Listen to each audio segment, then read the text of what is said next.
Mental health is an issue that is often spoken about. However, there is a gap between health professionals and the British Chinese community. Research showed no demographics of how many Chinese people actually suffer from mental ill health, due to the fact that they rarely seek help from their GPs. I'm on a mission to find out why there is so much stigma within the Chinese community and the types of access to healthcare available, and build the two-way bridge between Chinese patients and health professionals. She lose interest in almost everything, even eating a lunch, even taking a shower, and she knows it's ridiculous when she is experiencing it, but she is unable to, figure out any way around it. So, and she wanted to ask for help. I was speaking to the mental health association based in London, Chinese Mental Health Association. I received a phone call, and basically he said that it's not possible to get any details because it's private details. And then he said to me, the thing is I didn't record it because I wasn't able to because it was on the phone. And he also said that the main reason isn't because of the British mechanisms that they have here within the health service, NHS, is because of race. That's the main issue. Like, everyone gets the same treatment, he says that. They actually do a good job. To my understanding, I believe that mental health is a complex illness that isn't properly understood by a lot of people within society. A lot of sufferers of mental health illnesses struggle to speak openly about their problems because they face stigmatizations by other people who don't understand them properly, and this leads them towards keeping these things themselves. I remember the doctor said to her, if you feel depressed for almost 2 weeks, and it means you probably suffer from depression. Depression is a psychological issue or a chemical issue. I don't know. Because if medication can cure you, it's a chemical issue.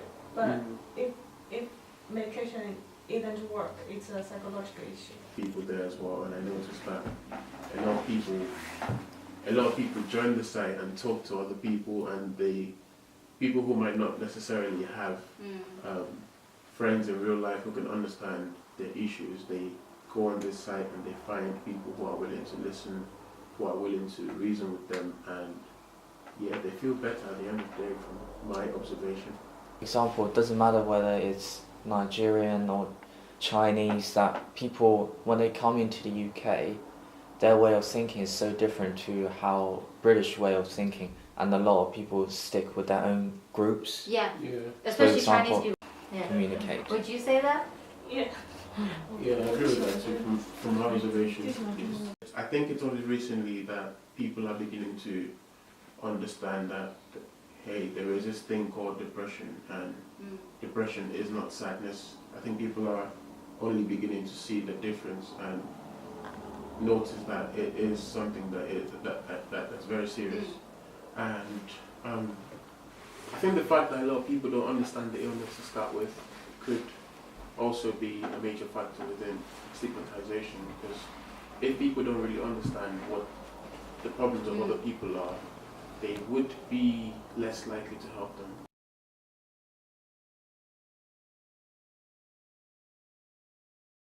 We hear many stories about mental health problem as something that is problematic and an issue that's segregated from people to people. Why is there so much stigma surrounding mental health within the Chinese community? People have dealt with mental health problems differently. And as for the Chinese community, there's still this massive stigma lying around, where something that is a spiritual issue and others who are ashamed to talk about it.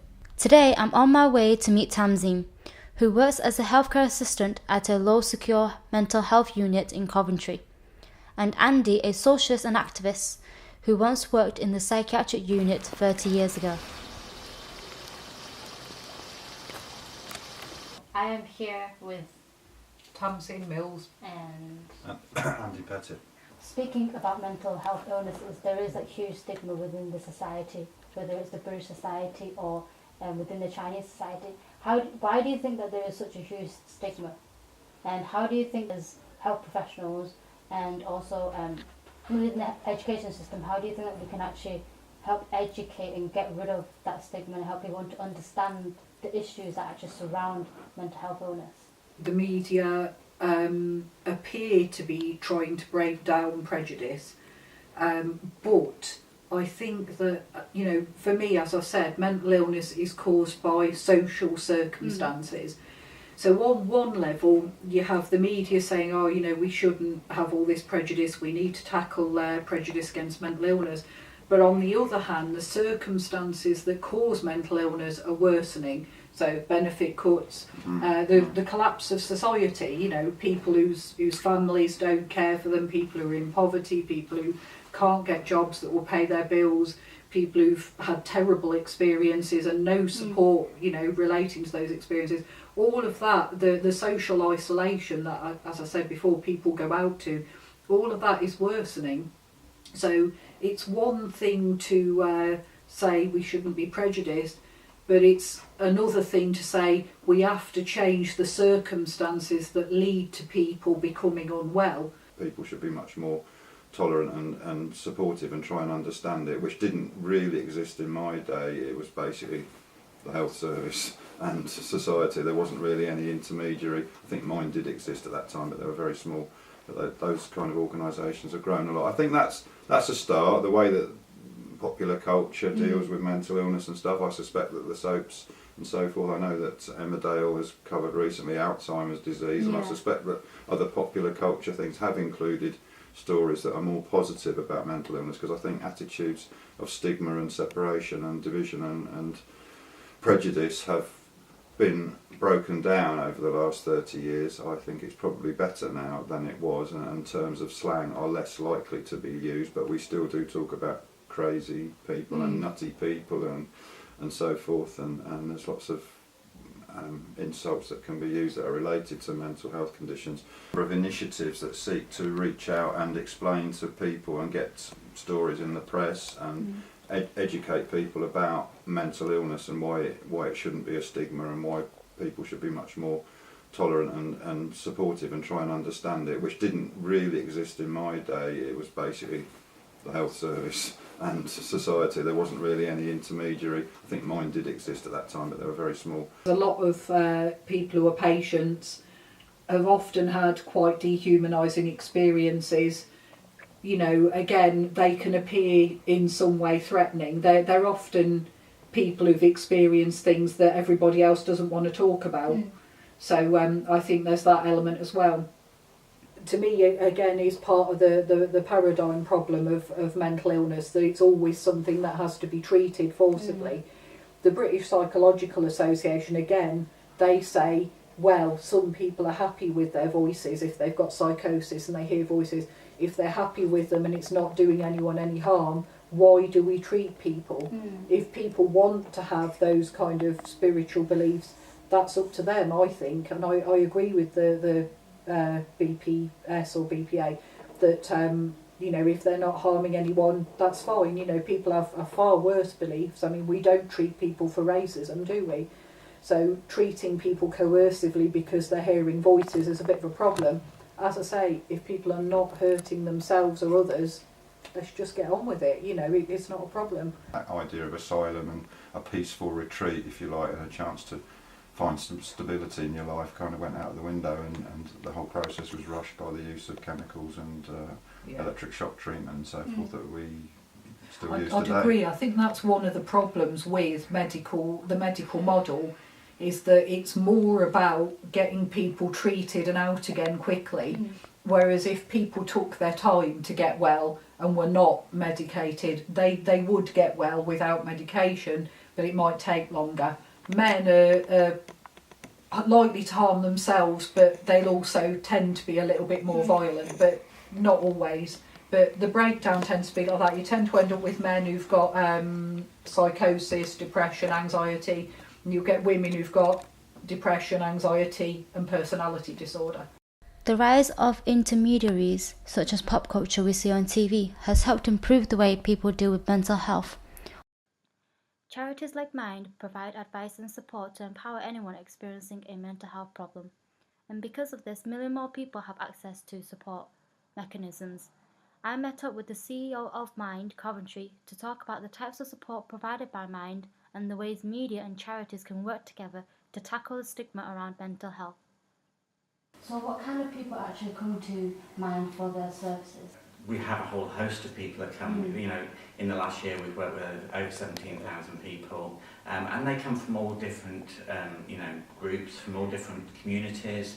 It's really, our services are open to all, and, you know, we've got a vast range of services that are very different. The people that come to us are so diverse. We have a centre like this where it's an open door policy, which means anybody can walk through the door. You don't have to wait for your GP to refer you. You don't have to wait to be sort of sent somewhere for an appointment, and you can just walk in, which I think is really important. They can find help then, rather than waiting for weeks for an appointment.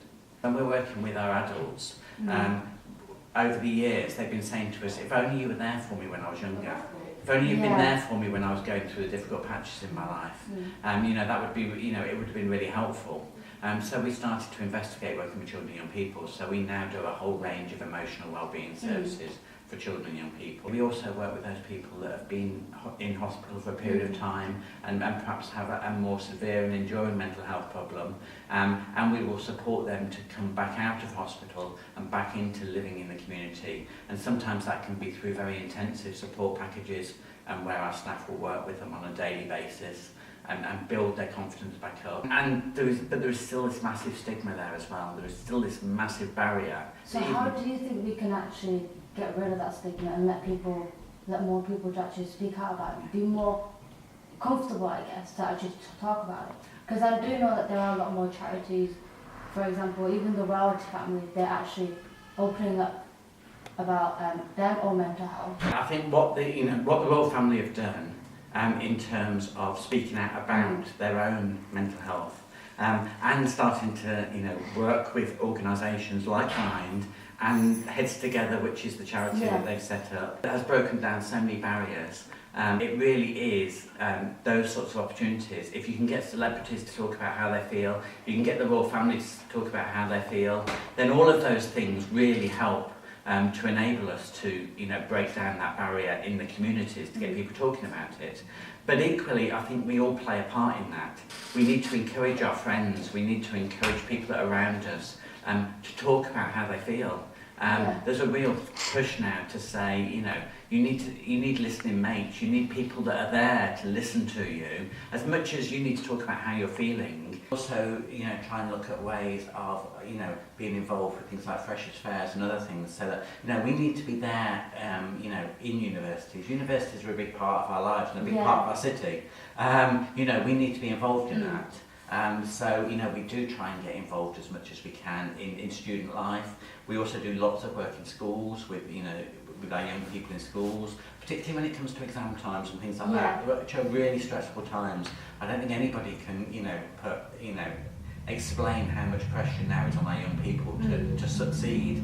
And so to have the support there, mental health is becoming more destigmatised. We've still got a long way to go. There's still some barriers there, but I think we are heading in the right direction. So I would say that services are open and accessible. I think there is still some real stigmas within cultures, within communities, and, you know, we need to break down some of those barriers. You know, I think we need to work with our media colleagues, and we're perhaps not very good at telling them the success stories. So they can only report what they know. So we need to tell them the good things that we're doing as well. So what will they focus on? Is it like a... cabaret-based, you know, 24 hours, people live in. How big will it be? Like how many rooms will there be? 14. Not massive, it's, you know, contained a bit. To find out more about the mental health services in Britain, I interviewed a general practitioner. Well, a lot of the work of general practice, maybe as much as a third or a half of it, is dealing with people who have some form of mental health issue. Sometimes the patient will come to you and tell you that that is the problem they have. And sometimes you can pick it up by careful listening and looking at their mood as they talk to you, how they're dressed, the way that they respond to you often gives away a lot of signs that make you think, I think this person has more than a physical illness. So what kind of further steps would you take if that person does need extra help? For example, if you need help to see a psychiatrist? Well, first of all, I would try and explore how they're feeling themselves and maybe explain to them what I think is going on, or suggest, have you thought yourself that there could be a mental element to this as well as a physical element? And sometimes that opens up for the person, they feel able to sort of think about that for the first time, because there's a lot of taboos about mental illness. It's a combination of social and physical things, and the solution to helping people feel better about their mental health is usually a combination of physical things such as getting more sleep, maybe stopping drinking some alcohol or using drugs, taking more exercise, maybe using medication, practicing mindfulness, and also psychological and social things where support from family and friends, support from medical people, support from their GP, support from the psychiatrist. So it's a combination of those two things. Some people say that they choose not to take medication because there's a lot of side effects. Is that true? Yes, many people feel like that. And in those situations, the GP would usually honour that and may arrange to review them and maybe discuss with them other medications that they could take from a chemist that might help them to feel better. Who are not willing to speak out about it, and they are worried. They feel a sense of they're not a part of the society. They're worried about speaking to their GPs. So what's your opinion on how ethnic minorities can actually feel safe and speak to people rather than not saying anything at all? It's also difficult sometimes to access culturally sensitive treatments, which might be why some Chinese people feel happier going to Chinese medicine than to a Western practitioner. In fact, there's been quite a lot of research done on why ethnic minorities don't seek out help for mental illness. And although they have discovered some things about people from Asia who like to look at the person as a holistic being where their spiritual and social and physical side are all one, there's been very little found out about the Chinese population. And it's thought that there's probably a taboo within those strong family relationships that Chinese people have about presenting and getting your support from outside of the family. And if you did so, that there will be a stigma to that and you might isolate yourself from the family. And I think that that's true not just in Chinese communities, but in other communities, that people just don't speak out. They soldier on, they have a stiff upper lip, as we say in England.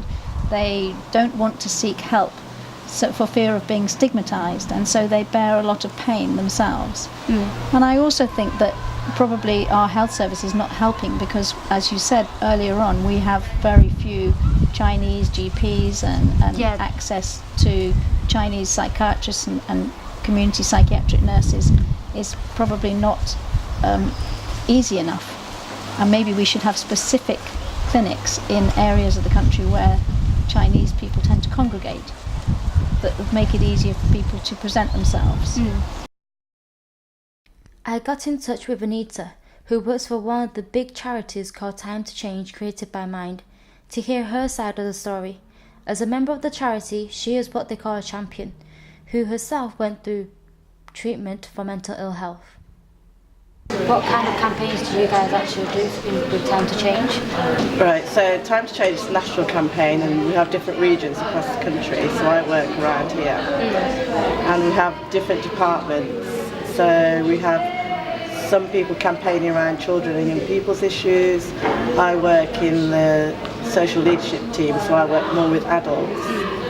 And people come to us and say, like, I want to do something in my community or in my life to tackle stigma and discrimination. And then my role is to maybe do some training, give some information, and share my story a little bit so I can break the silence around speaking out about mental health problems. What do you think the reason why there is so much stigma within mental health illness? Is it because a lot of people don't really understand? There isn't a specific definition to what mental health illness is when people are actually being misunderstood. Yeah, I would say that we all have mental health the same way that we have physical health. And sometimes our physical health can get poor. You know, we can develop diabetes, we can develop a heart condition, and people are quite familiar with those kind of conditions. So the same way with mental health, we all have mental health. And then some of us might struggle with our mental health at some point in our lives. But we can manage that if we have the proper information. Mental health informs some of our understanding still. And because people who experience mental health problems still feel that if I speak out, people will start viewing me in a negative light, they don't speak. Yeah. So everyone still bases all their understanding of mental health around fear and stigma and misunderstanding, and might see themselves as weak and vulnerable rather than someone that's just going through a bad time and needs some support for a while. So we all know like the NHS is under strain at the moment and like mental health has always been the Cinderella service, you know. As a campaigner we're saying that mental health should be given the same resources as physical health. And for example, like when I was getting ill, I went to see my GP and I really wanted someone to talk to, and I ended up being prescribed medication which I didn't really want, but because I was desperate at the time and because I trusted GP I started taking the medication, which I didn't feel did me any good, but at that time I had no other choice, you know. And it was only 18 months later after I'd recovered that I got my appointment to have my talking therapy. Okay. So it took so all 18 that time months. You had medication. Yeah. But not so much of the talking therapy. No, which is what I really needed, but because of lack of resources, that wasn't available. So a lot of GPs, I think, reach for the medication first. You know, when we talk about discrimination and stigma, it's everywhere, isn't it? It's not just out there on the street, it's also in the medical profession as well. Yeah. You know, so some of the things that we spoke about earlier, the medical profession think the same thing about people, that, you know, I can control that person or I need to control that person.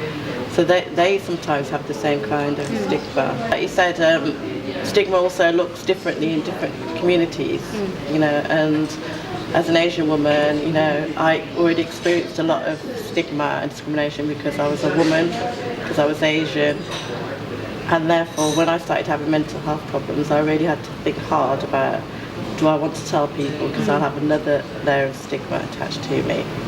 And whereas I knew how to talk about anti-racism work because it's been around for quite a long while and I had other people that I could link with, I felt I could be quite strong around that. But I don't remember ever speaking at school about mental health issues.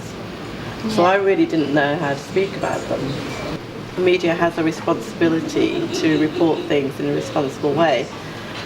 But then again, they also sometimes promote stigma and discrimination. I mean, like, really the media reflects what society thinks, doesn't it? And at the moment, we know through our project there's a lot of stigma and discrimination that still exists. So obviously that's reflected across all levels of society. Journalists, you know, they probably hold some of that stigma and discrimination. So one of my roles is like to work with local people to empower them to share good news stories. As hard as it has been, I have to admit, it has been a beneficial experience to find out more about the reasons why people in the Chinese community are scared to speak up, and brought a lot to the surface. Through this process, I have learnt a lot about my own feelings and that I myself don't have to be afraid. The media plays a huge part in shaping the direction of our society and the way people perceive mental health. Despite the negative attitudes some may have about mental ill health, with the wide range of support mechanisms across the UK, I believe that attitudes towards mental health are changing for the better.